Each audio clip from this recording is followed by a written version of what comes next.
Hey everyone, it's Intel here. So for the past few months, I have been absolutely grinding Bedwars on my Twitch. Links in the description, by the way. But I've been putting in a ton of effort to get better at Bedwars, and it's been paying off. If you look at my stats for the past week, I have a 12.5 FKDR on solo Bedwars, all of which I've gotten live streaming on Twitch, which I think is pretty good. So in this video, I'm gonna share 10 tips and tricks that I personally use to help win my Bedwars games. These range from quality of life tricks to super helpful tips that you need for your gameplay. Also, make sure to check out my new limited time Lunar Client cloak, links in the description. But with that being said, let's get right into the video. If you have blocks, you can perform what I like to call a double jump, which lets you jump 3 blocks high.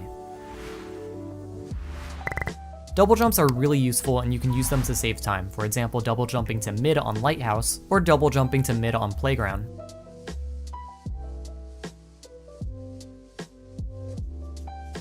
You can also double jump to avoid block traps by other players.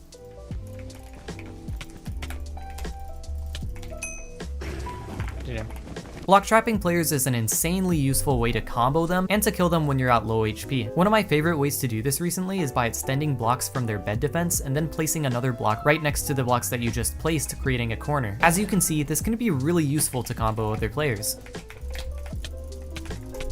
Dude, the OP block placement. The OP block placement works every single time.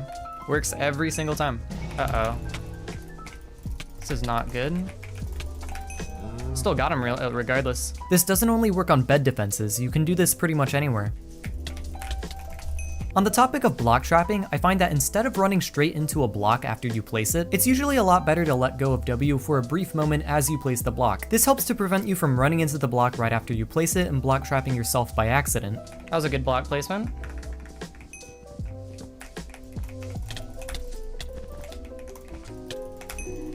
Another good block placement.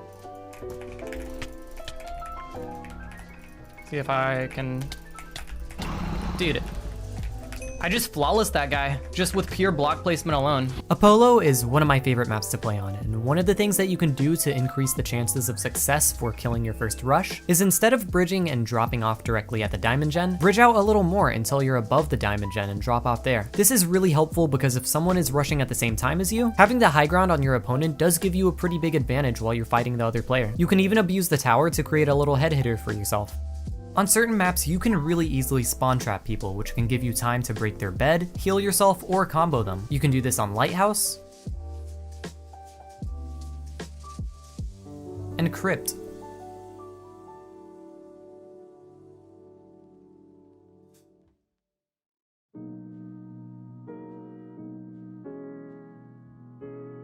S-tapping in Bedwars can be super powerful, and when timed right, you can deal an insane amount of knockback to another player, throwing them into the void. The best way to time it is by hitting a player and then S-tapping them on your second hit, which will launch them back. I have a guide on how to S-tap that I'll leave in the description for you to watch. Dude, S-tapping like that?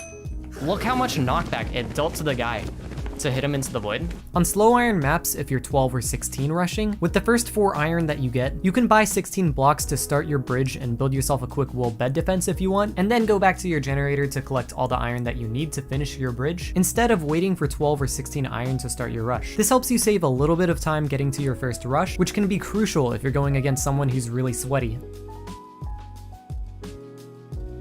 If you're on a narrow ledge and there's a player above you who's going to jump on you and hit you off, if you time holding W and sprinting forward as they're about to hit you, if done right, you won't take a lot of knockback, which can help you survive and win the fight. If you walk up to a ladder, hold shift, and then right-click the ladder while holding a block, you'll place a block behind you. You can abuse this in bridge fights to take no knockback against the player that you're fighting. On the map Acropolis, after you take out your first rush, you'll then want to bridge out and get diamonds for upgrades. What's cool about the map Acropolis is that both diamond generators on your side of the map are within walking distance from each other. After my first rush, if nobody else is rushing me, I'll collect both diamond generators and get 7 diamonds. Sometimes, if I finish my first rush really fast and the diamond generators are still spawning diamonds, I'll get an emerald or 2 as well while they're spawning. And with the 7 diamonds, once you go back to a base, you can get sharpness, prot, and mining fatigue at the very start of the game. Being this stacked on enchant at the very start after you finish your first rush is really helpful for the rest of the game. And those are my 10 tips and tricks to help you win your Bedwars games. I'm considering making this a series, so if you guys want to see 10 more Bedwars tips, then make sure to leave a like on the video. Once again, check out my Lunar Client cloak at the store if you want to help support me, but with that being said, thank you guys so much for watching, and I'll see you guys in the next video. Peace out.